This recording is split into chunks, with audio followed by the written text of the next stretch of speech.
The U.S. government appears close to sending a long-range multiple rocket system to Ukraine. Russia sees such deliveries of heavy weapons as a provocative escalation. President Volodymyr Zelensky and other Ukrainian officials have urged delivery of the MLRS to counter Russia's heavy bombardments in the eastern Donbass region. But President Joe Biden said the U.S. would not send Ukraine rocket systems that can strike into Russia. There are concerns that such action would risk drawing the U.S. and its NATO allies into direct conflict with Moscow. Russia continues to pound Severodonetsk and other parts of Donbass with rockets, tanks, and airstrikes.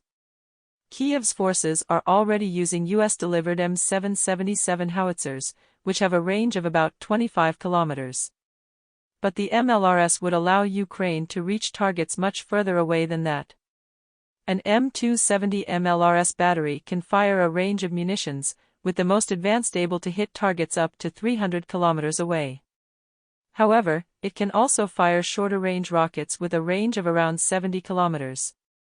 Limiting Ukraine to the smaller rockets could be a way for the U.S. to avoid escalating the conflict, while still significantly improving Ukraine's arsenal. A senior U.S. official quoted by the Washington Post said the White House was comfortable with giving Ukraine the MLRS, but would withhold the longest-range weapons compatible with the system. The UK also has the MLRS. Prime Minister Boris Johnson said Ukraine should get the rockets to defend themselves against this very brutal Russian artillery, but he did not say the UK would supply them. The U.S. used the MLRS to destroy major Iraqi targets in the 1990-91 Gulf War and in 2003. Russia sees proxy war. Russian Foreign Minister Sergei Lavrov has accused the West of pumping up the Ukrainian nationalists with weapons. He said the West was waging a proxy war against Russia which, he warned, would mean inevitable escalation. Last week, a presenter on Russian state TV said the U.S. would be crossing a red line by supplying the MLRS to Ukraine, and it would be seen as an attempt to provoke a very harsh response from Russia.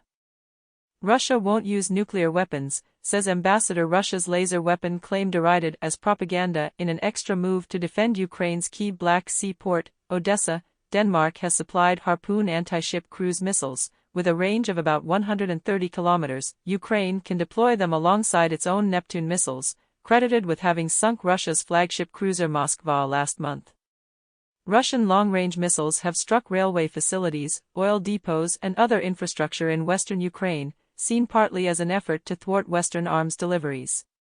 Meanwhile, Russia is reported to have fired its latest multiple rocket system against Ukrainian targets in the Kharkiv area, a weapon described as a giant flamethrower. Its use was reported by TASS news agency, quoting a Russian security official. The TOS-2 Tasachka is a thermobaric fuel-air weapon. It creates a massive explosion by igniting a gas cloud on impact, depriving anyone in the area of oxygen.